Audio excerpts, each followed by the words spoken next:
আমরা ব্যস্ত হয়ে গেছি, ঠিক একইভাবে তারাও আমাদেরকে ভুলে যাবে। এই জন্যে আমি বারবার আপনাদেরকে মনে করে একটা কথা, আমার জীবন থেকে উপলব্ধি করি একটা কথা, যে একমাত্র আল্লাহ ছাড়া এই পৃথিবীতে এবং পরকালে আমাদের আপন বলে কেউ নাই। বাকি সবাই সবার স্বার্থের জন্য আছে। মানুষ মানুষের অবস্থানকেই মূল্যায়ন করে, মানুষ মানুষের অবস্থানকেই মূল্যায়ন করে। আল্লাহ রাব্বুল আলামিন আপনার ভিতরটাকে ভালোবাসেন। দেখেন, আপনি যখন নামাজ পড়েন নাই, আল্লাহ পাক কিন্তু আপনাকে ধ্বংস করে দেন নাই। আল্লাহ পরম করুণাময় আপনাকে হেদায়েত দিয়ে নামাজি বানিয়ে দিয়েছেন। জীবন অনেক পাপ করেছেন, ইনস্ট্যান্ট আল্লাহ পাক শাস্তি দিতে পারতেন, আল্লাহ পাক দেন নাই। আল্লাহ আপনাকে ভালোবাসেন, আল্লাহ আমাকে ভালোবাসেন। আল্লাহ পাকের এই ভালোবাসার ঋণটা শোধ করার জন্য হলেও নামাজি হয়ে যান, আল্লাহর পথে ফিরে আসেন, দিনের জন্য কিছু করেন, দিনের ফিকির করেন, পড়াশোনা করেন। প্রিয় ভাইয়েরা, আল্লাহ পাক তৌফিক দান করুন। দেখুন, এই রিবা থেকে দূরে থাকার জন্য একটা হাদিস যথেষ্ট, যে 4 শ্রেণীর মানুষকে আল্লাহ রাসূল সাল্লাল্লাহু আলাইহি ওয়াসাল্লাম লাআনত করেছেন, অভিশাপ দিয়েছেন।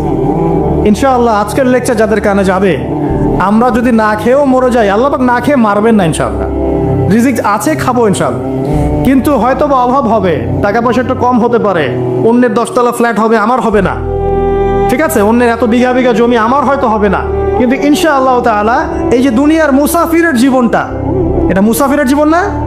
মুসাফিরের জীবনটা কেটেই যাবে ইনশাআল্লাহ, কাটবে না? যে কোনো ভাবে কেটে তো যাবেই ইনশাআল্লাহ। এই যে পরকালের জীবনটা একটা চেতনার শক্তি, জানেন? দুনিয়াতে যত বাধা বিপত্তি আসুক, গাল মন্দ খান, গীবত তহমত খান, কষ্ট হোক, নির্যাতন হোক, একটা বিষয় মনের মধ্যে শান্তি দেয়। কি শান্তি? যে এই দুনিয়ার জীবনটা তো আর চিরস্থায়ী নয়, এটা তো সারা জীবন থাকবে না। ইনশাআল্লাহ এই অবস্থা আস্তে আস্তে পরিবর্তন হয়ে যাবে। ফাইন্না মাআল উসরি ইউসরা, পরকালে ইনশাআল্লাহ পাবো। দুনিয়াতে না পেলে কি হয়েছে, পরকালে পাবো ইনশাআল্লাহ। যুবক ভাই, এসব জেনা ছেড়ে দেন, আল্লাহ রাব্বুল আলামিন আপনার জন্য হুর রেখেছেন জান্নাত, ইনশাআল্লাহ পাবেন ইনশাআল্লাহ। এটা ছেড়ে দেন, সুদ ছেড়ে দেন, আল্লাহ পাক আপনার জন্য হাউজে কাউসার রাখছে ইনশাআল্লাহ, ঠিক আছে? অন্যায় পাপ ছেড়ে দেন, আল্লাহ রাব্বুল আলামিন আপনার জন্য জান্নাত রেডি করে রাখছে ইনশাআল্লাহ। এই দুনিয়ার জীবনটা ধোঁকা, একটা ছোট্ট জীবন, পুরা ধোঁকা, কিচ্ছু নাই এর মধ্যে। আমার কথা শোনেন, এই দুনিয়ার জীবনে কিছুই নাই। চারপাশে অনেক কিছু মনে হবে, আপনার বাড়ি আছে, গাড়ি আছে, স্ট্যাটাস আছে, টাকা পয়সা, প্রতিপত্তি সব আছে। আদতে আপনি একা, আদতে আপনাকে একাই কবরে যাওয়া লাগবে, একাই আল্লাহর সাথে হিসেব নিকাশ দিতে হবে। কেউ নাই সাথে, আমারও সাথে কেউ নাই। কিন্তু আপনি মনে করছেন যে সেলিব্রিটিজম বড়, আমি পলিটিক্যাল নেতা হয়েছি, আমাকে সবাই চেনে, আমি ইকোনমিক সেক্টরে লিড দেই, রাষ্ট্রকে লিড দেই, আমি ধর্মতাত্ত্বিক ক্ষেত্রে লিড দেই, আমাকে দেখলে মানুষ বাহবা দেয়, ইত্যাদি ইত্যাদি। দিন শেষে আমি একা, আপনিও একাই, আমাকেও একাই যেতে হবে, আপনাকেও একাই যেতে হবে। এগুলো সব চারপাশের খালি অন্ধ মোহ, আর কিচ্ছু না। তো এই মোহের মধ্যে ঢুকে পড়বেন না, আল্লাহ পাক তৌফিক এনায়েত করুন। নবী সাল্লাল্লাহু আলাইহি ওয়াসাল্লাম বারবার বলতেন, আল্লাহুম্মা ইন্নী আউযু বিকা মিন ফিতনাতিদ দুনিয়া, বলতেন না? হে আল্লাহ, আমি এই দুনিয়ার ফিতনা থেকে তোমার কাছে আশ্রয় প্রার্থনা করছি। ওয়া ইন্নী আউযু বিকা মিন ফিতনাতিন নিসা, আমি মহিলাদের ফিতনা থেকেও আশ্রয় প্রার্থনা করছি। আরো দোয়া করতেন, আল্লাহুম্মা ইন্নী আউযু বিকা মিন আযাবিল কবর, হে আল্লাহ, আমি কবরের আযাব থেকে আশ্রয় প্রার্থনা করছি। ওয়া আযাবি জাহান্নাম, জাহান্নামের আযাব থেকে আশ্রয় প্রার্থনা করছি। ওয়া মিন ফিতনাতিল মাহইয়া ওয়াল মামাত, জীবন মৃত্যুর ফিতনা থেকে আশ্রয় প্রার্থনা করছি। ওয়া মিন শাররি ফিতনাতিল মাসিহিদ দাজ্জাল, এবং দাজ্জালের ফিতনা থেকে আশ্রয় প্রার্থনা করছি। দাজ্জালে পরে আসবো ইনশাআল্লাহ। দাজ্জাল নিয়ে আলোচনা করলে আবার কিছু মানুষ খারেজি ট্যাগ লাগাই দিতে পারে, ওই জন্য এদিকে আমি এখন যাচ্ছি না। হ্যাঁ, সামনে আসে তো রিবা, রিবার বিষয়টা বলছিলাম। আইয়ামে জাহিলিয়াতে যে সেই রিবা এখনকার বিশ্বে আছে কি নাই বলেন? ওই সময় না হয় মক্কায় ছিল, এখন কি সারা বিশ্বব্যাপী নাই? বিশ্বের কোনো কান্ট্রি রিবা মুক্ত না, বিশ্বের কোনো দেশ রিবা থেকে মুক্ত থাকতে পারবে না, এই বিশ্ব পরিচালনা যারা করছে ওদের আন্ডারে থাকলে। কখন হবে বিশ্ব রিবা মুক্ত? একদিন বিশ্ব রিবা মুক্ত হবে ইনশাআল্লাহ। একদিন না একদিন এই বিশ্বটা সুদ মুক্ত হবে ইনশাআল্লাহু তাআলা। তখন জালেম পার পাবে না, মাজলুমের রক্ত শ্রম বৃথা যাবে না ইনশাআল্লাহ। কবে, কত বছর পর আমি জানি না, কিন্তু এতটুকু জানি যে মালহামার পরে যখন আল মাহদি আসবেন, এবং তারপর যখন মাসিহুদ দাজ্জাল বের হবে, এবং ঈসা ইবনে মারইয়ামকে আল্লাহ পাক নামিয়ে দিবেন, তার হাতে যখন দাজ্জাল নিহত হবে, এবং জেরুজালেম থেকে যখন পুরো বিশ্ব শাসন করা হবে মুসলিমদের হাতে, তখন রিবা বলে কিচ্ছু থাকবে না পৃথিবীর ইনশাআল্লাহ।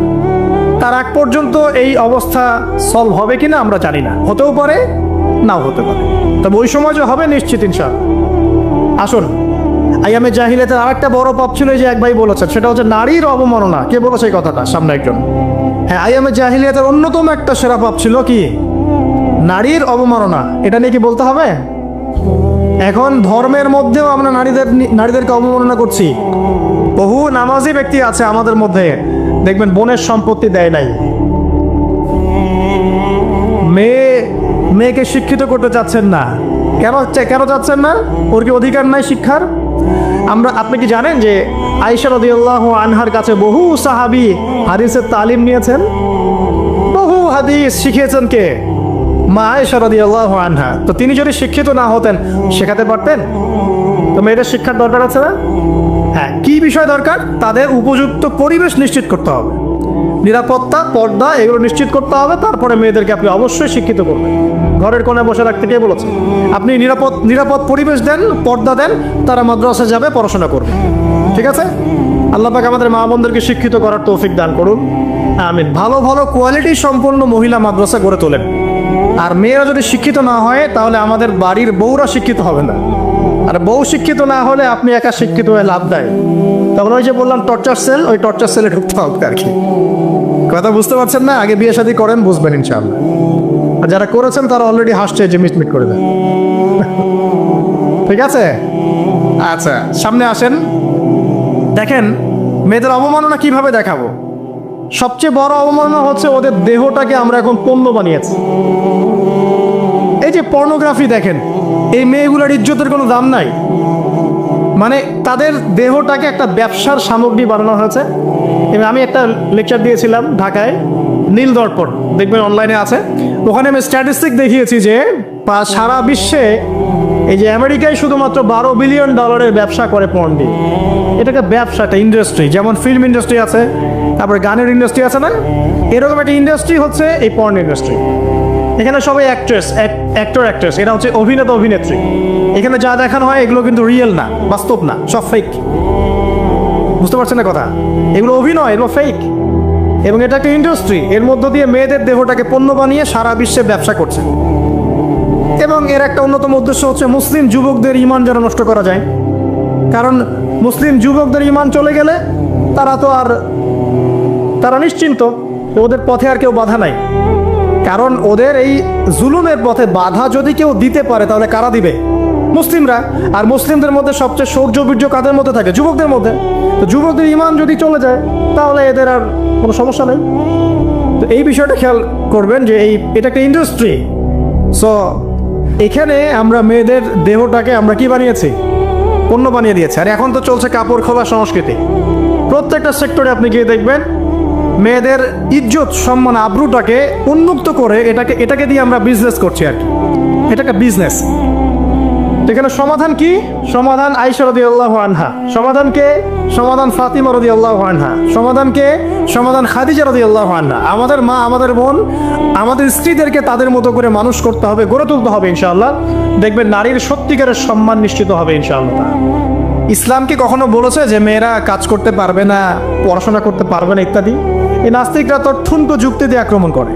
কে বলেছে? সমস্যা এমন ইসলামিক স্টেট আছে যেখানে একটা স্টুডিও, মনে করে স্টুডিও, ছবি তোলা হয়, কথার কথা, সেখানে সব কর্মী মহিলা, কোনো পুরুষ নাই। একটা মাদ্রাসা, সমস্ত কর্মী মহিলা, কোনো পুরুষ নাই। একটা স্কুল, সবাই মহিলা, কোনো পুরুষ নাই। ওখানে মেয়েরাই পড়ে, মেয়েরাই শেখায়। জায়েজ না জায়েজ বলেন? একটা নিরাপদ পরিবেশে যদি মেয়েরাই মেয়েদের দায়িত্ব নিয়ে পড়াশোনা করায়, ব্যবসা করে, অন্য কিছু করে, জায়েজ না জায়েজ? তাহলে পরিবেশ নিশ্চিত করাটা হতে চ্যালেঞ্জ। ইসলাম বলছে না যে আপনি তাকে একদম অজ্ঞ করে রেখে ঘরের কোণে ফেলায় রেখে দেন, তাকে আপনি পড়াশোনাও শেখাবেন না, সম্পত্তির অধিকারও দিবেন না, কিছুই না। এগুলো ইসলাম কখনো বলেনি। বলেছে? আরে বোকা মানুষ, রাসূলুল্লাহ সাল্লাল্লাহু আলাইহি ওয়াসাল্লামের সময় তো মহিলা সাহাবীরা উহুদের যুদ্ধ করেছে। কি শুনলেন? রাসূল সাল্লাল্লাহু আলাইহি ওয়াসাল্লামের সময় মহিলা সাহাবী উহুদের যুদ্ধও করেছে। উহুদের যুদ্ধের নাম শুনেছেন? ওখানে মহিলা সাহাবীও ছিল, তীরন্দাজ। তাহলে মহিলারা কি করে নাই নবীর যুগে? আর খাদিজা রাদিয়াল্লাহু আনহা যত বড় ব্যবসায়ী ছিলেন, এখন এত বড় ব্যবসায়ী পাবেন? কোনো মেয়ে আছে এত বড় ব্যবসায়ী? উসমান রাদিয়াল্লাহু আনহু যত বড় বিজনেসম্যান ছিলেন, এখন এত বড় বিজনেসম্যান আছে? তো কি ছিল না সেই স্বর্ণযুগে? ওই স্বর্ণযুগের সুন্নতি আমাদেরকে আমল করতে হবে। আল্লাহ পাক তৌফিক এনায়েত করুন, আমিন। প্রিয় মা ও বোনেরা, পর্দা ছাড়বেন না। আপনাদের জন্য 4টা কাজ: স্বামীর আনুগত্য করা, লজ্জাস্থানের হেফাজত করা, আপনার 5 ওয়াক্ত সালাত ঠিকঠাক মতো আদায় করা এবং রমজান মাসে সাওম রাখা। নবীজি বলেছেন সাল্লাল্লাহু আলাইহি ওয়াসাল্লাম, জান্নাতের যে কোনো দরজা দিয়ে ইচ্ছা আপনি প্রবেশ করতে পারবেন। আপনার জন্য সহজ। আর স্বামীর আনুগত্য বলতে আমি বুঝাইনি স্বামীর দাসত্ব করতে হবে, এটা বলিনি। এখনকার কিছু ফ্যামিলিস্ট মেয়ে আছে, ওরা আনুগত্য শব্দ মনে হয় যে দাসত্ব মনে হয়। আনুগত্য আর দাসত্ব এক জিনিস না। আনুগত্য কি? স্বামী কোরআন সুন্নাহর অনুকূলে কোনো কথা বলেছে, আপনি মানবেন। স্বামী বলছে পর্দা করো, তোমাকে ভালোবেসে বলছি তুমি পর্দা করো, তুমি আমার অনেক প্রিয় একজন মানুষ, তুমি বেপর্দায় বাইরে যাবা আর লোকজন দেখবে, কেমন হয়? ঠিক আছে, তোমাকে তো আমি বিয়ে করেছি, তুমি আমার, মানুষ তোমাকে দেখবে কেন? ঠিক আছে, তো এখন স্বামী ভালো কথা বলেছে, আপনি শুনলেন, এটা আনুগত্য। আর ওই স্বামী যদি বলে আসো তো আমার কলিগরা এসেছে, ওকে খাবার সার্ভ করতে হবে, আসো খাবারটা পরিবেশন করো, এখন আপনি বেপর্দা হয়ে আপনার স্বামীর কলিগের সামনে খাবার পরিবেশন করতে শুরু করলেন, এটা কি আনুগত্য করতে হবে না? তখন আপনি আনুগত্য করবেন না। সিম্পল, কোরআন সুন্নাহর অনুগত কাজে আপনি স্বামীর আনুগত্য করবেন, বিপরীতে গেলে আপনি করবেন না। স্বামীর আনুগত্য মানে স্বামীর দাসত্ব নয়। আর এই হাদিসটা আপনি কেন ভুলে যান যে আল্লাহ রাসূল সাল্লাল্লাহু আলাইহি ওয়াসাল্লাম বলেছেন, আল্লাহ ছাড়া যদি কাউকে সেজদা করা যেত, সম্মান বুঝাচ্ছেন, আল্লাহ ছাড়া যদি কাউকে সেজদা করা জায়েজ হতো, আমি মেয়েদেরকে বলতাম যেন স্বামীকে সেজদা করে। কেন? কারণ আপনাকে রেসপন্সিবিলিটি, আপনার খাবার, আপনার ফুড, আপনার শেল্টার, আপনার মানে পুরো দায় দায়িত্ব নিজের হাড় ভাঙা পরিশ্রম দিয়ে, জীবনের ঝুঁকি নিয়ে স্বামী আপনার জন্য করে। সে আপনার সম্মান পাওয়ার যোগ্য তো? সে কি আপনার সম্মান পাওয়ার যোগ্য নয়? আপনি যদি সম্মানের হক আদায় না করতে পারেন তাহলে আপনি অকৃতজ্ঞ। আর অকৃতজ্ঞ মেয়ে কখনো জান্নাতে যাবে? একটা হাদিসে আছে, বেশিরভাগ মেয়ে জাহান্নামে যাওয়ার অন্যতম কারণ হচ্ছে তারা স্বামীর সাথে কুফুরি করে। কি করে? মানে সারা জীবন স্বামী ভালোবেসে যায়, ভরণ পোষণ দিয়ে যায়, সব চাহিদা পূরণ করে যায়, একদিন দেখবেন কথা কাটাকাটি হয়েছে, ওই দিন বলে বসবে যে তোমার কাছে আমি কিচ্ছু পাই না সারা জীবন। এই যে কুফুরি, এই কারণে তারা জাহান্নামে যেতে পারে বেশি। আল্লাহ হেফাজত করুন। আরেকটা কারণ হচ্ছে যে বেপর্দা। আপনাকে 4টা মূলনীতি ফলো করতে হবে। 1, এমন কোনো পোশাক পরবেন না যে পোশাকটা আটো সাটো, যেটা পরলে আপনার গায়ের কাঠামো বোঝা যায়। এটা বোরখা হলেও পরা যাবে না। আমি কি বুঝাতে পারছি? ডিজিটাল বোরখা দেখেন নাই? দেখছেন? মাশাআল্লাহ। আর কারা কারা দেখছেন? এদিকে চোখ বেশি যায় না? আচ্ছা, এমনি দেখা যায়, চোখ দিতে হয় না, এমনি দেখা যায়। ডিজিটাল বোরখা চলবে না, ডিজিটাল বোরখা চলবে না। আমার মত, এটা আমি মত দিচ্ছি, আমি আল্লাহর রাস্তায় সময় দিয়েছি অনেক দিন, এবং এখানে যে পর্দাটা শেখানো হয় এরকম পর্দা আমি অন্য কোথাও দেখিনি। এত চমৎকার পর্দা শেখানো হয়। কারা কারা সময় লাগিয়েছেন? 3 দিন 7 দিন সময় দিয়েছেন কারা কারা? বেশিরভাগই দেন নাই, সমস্যা নাই, দিতে হবে। আমি বাধ্যতামূলক বলিনি আপনাকে, বলেছি এখানে পর্দা শেখানো হয়, চমৎকার পর্দা শেখানো হয়, যে এখানে চোখটা পর্যন্ত তাদের ঢেকে রাখার তালিম দেওয়া হয়। যাই হোক, যেখানেই শেখেন, অ্যাটলিস্ট পর্দাটা শিখলেই হলো। এমন পোশাক হবে না যেই পোশাকটা আটো সাটো, যেটা পরে আপনার গায়ে কাঠামো বোঝা যায়। 2 নম্বরে, এমন পোশাক পরা যাবে না যে পোশাকটা পরলে বাহির থেকে ভিতরের অঙ্গ দেখা যায়। দেখেছেন? দেখেন নাই? দেখছেন হুজুর? আচ্ছা, আপনারা তো সব দেখেন দেখি। তারপরে 3 নাম্বার, এমন পোশাক পরা যাবে না যেটা অমুসলিমদের সাথে সাদৃশ্য আছে। কথা বুঝতে পারছেন? অমুসলিমদের ধর্মীয় বিষয়ের সাথে সাদৃশ্য আছে এমন পোশাক মুসলিম মেয়েদের পরা যাবে না। এর মানে এই নয় যে অন্য ধর্মকে আপনি আক্রমণ করবেন, এটাও নয়। যে যার ধর্ম তাদের স্বাধীনতা মতো পালন করবে। মুসলিমরা বাধা দিবে না। মুসলিমরা দাওয়াত দিতে পারে। কি করতে পারে? দাওয়াত দিতে পারে যে ভাই, এই যে লা ইলাহা ইল্লাল্লাহর কনসেপ্ট আপনাকে বুঝাচ্ছি, আল্লাহ ছাড়া কোনো মাবুদ নাই, মুহাম্মদ সাল্লাল্লাহু আলাইহি ওয়াসাল্লাম সর্বশেষ রাসূল, এই কোরআন পড়ুন, হাদিস পড়ুন, দেখুন এটাই হচ্ছে মানবতার মুক্তির সনদ। এরপর যদি সে ইসলাম কবুল করে আলহামদুলিল্লাহ, যদি না করে এর হিসাব কে দিবে? সে নিজে দিবে। এর হিসাবকে আমাকে দেওয়া লাগবে না। তো অমুসলিমদের সাথে সাদৃশ্য হচ্ছে এমন পোশাক চলবে না। আর 4 হচ্ছে, পুরুষরা মেয়েদের পোশাক পরতে পারবে না, মেয়েরা পুরুষদের পোশাক পরতে পারবে না। জি, আপনাদেরকেই বলছি, আপনারা জিন্স পরতে পারবেন না, মেয়েদেরকে বলছি, এবং টি শার্ট পরতে পারবেন না। আপনারা ওই যে যা ইচ্ছা তাই ড্রেস পরে বলবেন যে 1000 বছরের সভ্যতা সংস্কৃতি, এসব বাজে কথা চলবে না এখানে। এটা 1000 বছরে কোনোদিন আমাদের দাদা নানিরা এগুলা কখনো পরে নাই। পরছে? আপনার দাদি কখনো এরকম পরছিল শাড়ি? তো এই যে বললো 1000 বছর থেকে পরে আসতেছে নাকি। সুবহানাল্লাহ। তো এখানে বিষয়টা হচ্ছে পুরুষ মেয়ের পোশাক পরতে পারবে না, মেয়ে পুরুষের পোশাক পড়তে পারবে না। আমি খুব সংক্ষিপ্ত করে আপনাকে কোরআন সুন্নাহ থেকে 4টা মূলনীতি বলে দিলাম। এই 4টা মূলনীতি কোরআনেও আছে, হাদিসেও আছে। আসেন, এই যে নারীর অবমাননা, এই বিষয়টা আইয়ামে জাহিলিয়াতে যেমন ছিল, এখন দেখবেন আরো বড় পরিসরে এসেছে। আসলে এই যে ফ্যাশন শো, দেহের প্রদর্শনী, বিভিন্ন ফিল্মস দেখবেন, ফিল্ম ইন্ডাস্ট্রিজে দেখবেন, মিউজিকে দেখবেন, পর্নে দেখবেন, মেয়েদের দেহটাকে নিয়ে ব্যবসা করা হচ্ছে। আগে তো না হয় কন্যা সন্তান হলে জীবন্ত পুঁতে ফেলতো নাকি, এখন যদি গর্ভের বাচ্চা মেয়ে জানে, অনেকে আগেই মেরে ফেলায়। বোঝেন নাই মনে হয়? অনেকে যদি জানে যে গর্ভে মেয়ে সন্তান আছে, আগেই মেরে ফেলায়। এমন অনেক দেশ আছে, আমি নাম বলছি না দেশের সঙ্গত কারণে, যে সেই দেশে এরকম মেয়ে সন্তানকে এই যে খালাস করে ফেলার, নষ্ট করে ফেলার, ভ্রূণ নষ্ট করার আলাদা ক্লিনিক আছে, আলাদা হসপিটাল আছে। বলে নাউজুবিল্লাহ। তো আসলে ওই 1450 বছর আগের মানুষটা বেশি বর্বর ছিল না, আমরা বেশি বর্বর? এই যে অধিকারের কথা বলে বলে আমরা মেয়েদের দেহটাকে নিয়ে এখন মস্করা করছি, তামাশা করছি। সবচেয়ে সেরা অধিকার কোথায় পাবে? কোরআনে পাবে, হাদিসে পাবে, ইসলামে পাবে। তার পর্দা নিশ্চিত হবে, দেহ সেফ থাকবে, তার ইজ্জত নিশ্চিত হবে, ইজ্জত সেফ থাকবে, তার সম্মান সেফ থাকবে, তাকে রাজরানীর মতো স্বামী বাসায় রাখবে, কারণ সে হচ্ছে তার কাছে সবচেয়ে মূল্যবান প্রিয় বস্তু। শুধু তাই নয়, সম্পত্তির অধিকার তাকে দিতে হবে। একজন মেয়ে তার ভাইয়ের সম্পত্তি পাবে, তার বাবার সম্পত্তি পাবে, তার স্বামীর সম্পত্তি পাবে, সব দিক থেকে সে সম্পত্তি পাবে। আর একজন ছেলে কিন্তু সব দিক থেকে সম্পত্তি পাবে না। তো এই বিষয়গুলো যখন এক শ্রেণীর মানুষ বোঝে না, তখন ইসলামের বিরুদ্ধে অহেতুক প্রপাগান্ডা চালানো শুরু করে। সবচেয়ে সেরা সম্মান রক্ষার উদাহরণ দেয়া হয়েছে ইসলামে, কোরআনে এবং হাদিসে। এই কথাটা আপনাদের মা বোনদেরকে বুঝাবেন, তবে নম্রতার সাথে বুঝাবেন, কারণ উচ্চবাচ্য করলে তারা কথা শুনবে না। আল্লাহ রাসূল সাল্লাল্লাহু আলাইহি ওয়াসাল্লাম বলেছেন, কিছুটা বাঁকা হাত দিয়ে তাদেরকে তৈরি করা হয়েছে। যদি আপনি শক্ত করে চাপ দিতে যান তাহলে ভেঙে যাবে, আর যদি আপনি ওই অবস্থায় ছেড়ে দেন তাহলে বাঁকাই থেকে যাবে। এখানে আপনাকে হিকমা অবলম্বন করতে হবে। আল্লাহ পাক তৌফিক দান করুন। একটা বিষয় বলছিলাম, ওই যে শিরকের পাপ এখন গ্লোবালাইজেশন হয়েছে না, ওই সুদের পাপ এখন গ্লোবালাইজেশন হয়েছে না। গ্লোবালাইজেশন বোঝেন? মানে বিশ্বায়ন, পুরো বিশ্বে ছড়িয়ে পড়েছে না।